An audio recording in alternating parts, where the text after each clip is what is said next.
Most people have heard of the covenant in Mount Sinai, but how many know of the covenant at the plains of Moab? That is also a covenant that God gave to Israel after they arrived there in Numbers 22. The whole book of Deuteronomy is a series of speeches that Moses gave Israel on the plains of Moab before they entered the promised land. And in his speeches, he goes back over so many things that's already been covered earlier on in the Torah, restating their history and even repeating many of their laws, albeit with certain changes. So why would God do that? Everything changes when you look at the book of Deuteronomy in its ancient Near Eastern perspective. For the last several decades, scholars have pointed out the similarities between the structure of the fifth book of the Torah and ancient Near Eastern suzerainty treaties, especially the Hittite ones. The suzerainty treaty is a kind of covenant where a great king conquers a territory and acquires a vassal, or a lesser king presents himself to the greater king, putting himself in the position of the vassal. The greater king would draw up a covenant between him and the vassal, expressing their new relationship. It would typically have a six-part structure. First would be a preamble, where the king would explain the setting to the covenant. And then comes the historical prologue, where he would lay out the circumstances that led to the covenant. And then the covenant stipulations, general and specific, which would lay out the duties of the vassal to the great king and what all was expected of him. And now with the Hittites, this is often accompanied by a grant of land, and the vassal would be told to take possession of the land the king had given him. To avoid border disputes, the king would often tell his vassal to not encroach upon the boundaries of other domains that the king had assigned to other vassals. Those familiar with the Torah recognize, my gosh, that's just what Hashem told Israel to do. Go take possession of the land that I have given you. But on the way, do not touch the land of the Moabites or the Edomites, because God has given that land to them as their inheritance. So it's a very similar thing. All right, and so stipulations, general and specific, that's 3 and 4. And then the fifth is the blessings and curses.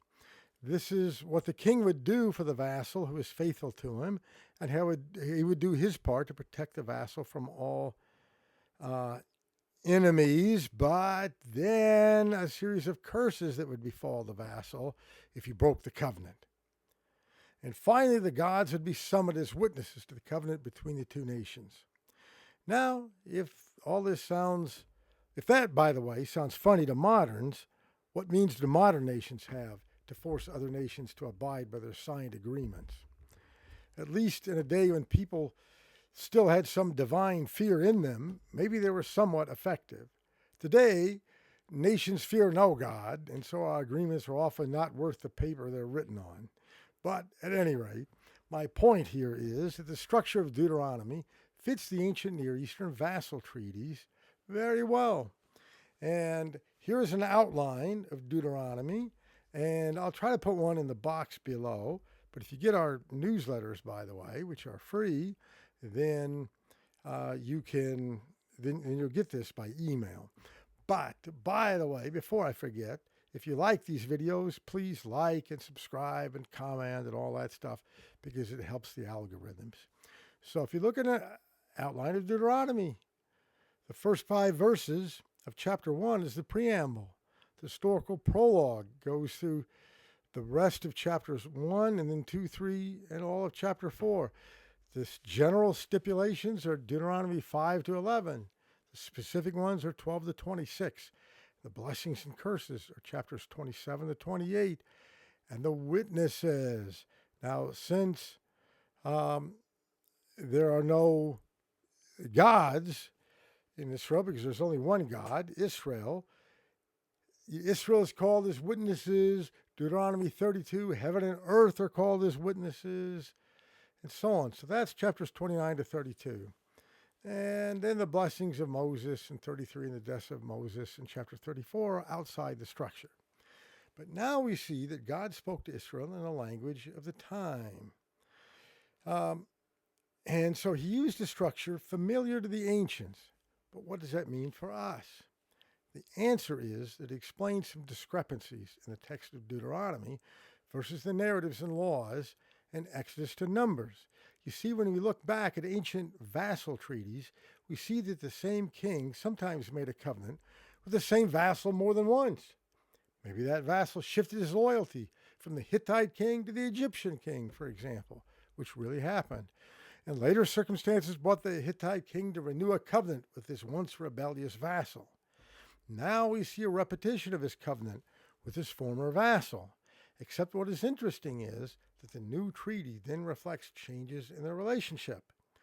The Hittite king might be more harsh on his vassal since he had rebelled against him before, or he might relate to him more as an equal depending on the changing historical circumstances. When we read Deuteronomy in that light, we start to understand some of its differences with the earlier parts of the Torah. Israel has been in the wilderness for 40 years and is not about to enter the land of Canaan. Is now about to enter the land of Canaan. Some laws now need to be modified to reflect both the experiences of Israel in the wilderness and the new reality of applying them in a land where some people will live closer to the central sanctuary than others. We will see that as we get into detail in the laws that are found later in the book. Right now, this week, it's Parashat Devarim. It's the first week when we start a new book of the Torah. And so I'm just introducing you to the whole book right now. But in our parashah, it's informative to note that the Exodus from Egypt plays very little part in the historical prologue. Not because it didn't play an important role in Israel's life, but because it was assumed that the hearers already knew about that. Now Moses is going to retell the story, but shorten or skip over some details as fits his purpose. So, for example, in appointing judges, Exodus 18:12-26 tells how, at Yitro's initiative, Moses appoints chiefs of thousands, hundreds, fifties, and tens. In Numbers 11, it explained how God appointed 70 elders over the people. Those are two different episodes. But Moses, in recapitulating the story, just combines both episodes and puts them in the light of God's great blessing of Israel in making them so numerous. Deuteronomy assumes you know both stories from Exodus 18 and Numbers 11 and puts them in a new light, the light of God's blessing of Israel. Look at the appointment of the spies. In Numbers 13-14, it was God who commanded Moses to send the spies. In Deuteronomy 1:22, it was the people of Israel who requested this. The rabbis harmonized the difference by saying that the people go to Moses and request this. And then Moses goes to God, who then commands it. But the point is that Deuteronomy, in not mentioning God, puts the emphasis on the people's lack of faith in God to take the land. In Numbers, they go all the way to Lavo Hamat, which is the modern border between Lebanon and Syria.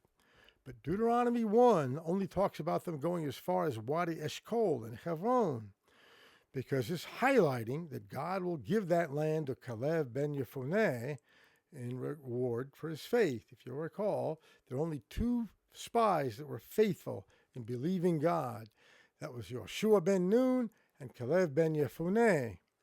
And so it only records about going up to Wadi Eshkol in Hebron, because later God will give that to Caleb ben Yefuneh as his inheritance. Look at Moses' punishment. In Deuteronomy 1:37, he blames the people for the incident in Numbers 20:1-13. They made him so mad that he struck the rock, etc. So this is Moses' take on what happened. Numbers 20 words it a little differently. Look at the conquest of Transjordan. It doesn't mention the intransigence of Edom and refusing Israel's entry. It assumes you know that from Numbers, but just summarizes the story. In going over all of this, I really want you to start to read the Bible in its ancient Near Eastern context. If you really want to do that in depth, then I invite you to come to Israel and study with me in an intense fashion and experience the Torah in the land from where it all originated. If you're interested in doing this, then shoot me an email.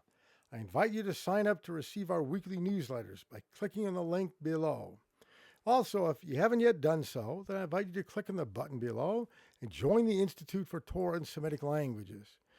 You can get a 2-week free trial, and after that, for $25 a month, you get a whole host of classes on the Hebrew Bible, Biblical Aramaic, Arabic for Comparative Semitics, and etc. New materials being added every week. Plus, you are supporting our work here because everything goes into Vine and Fig Tree, our U.S. not-for-profit that's operating in Israel. All the best. And right now, it's right before Shabbat here, so I say Shabbat Shalom, and may Hashem richly bless your study of His Torah.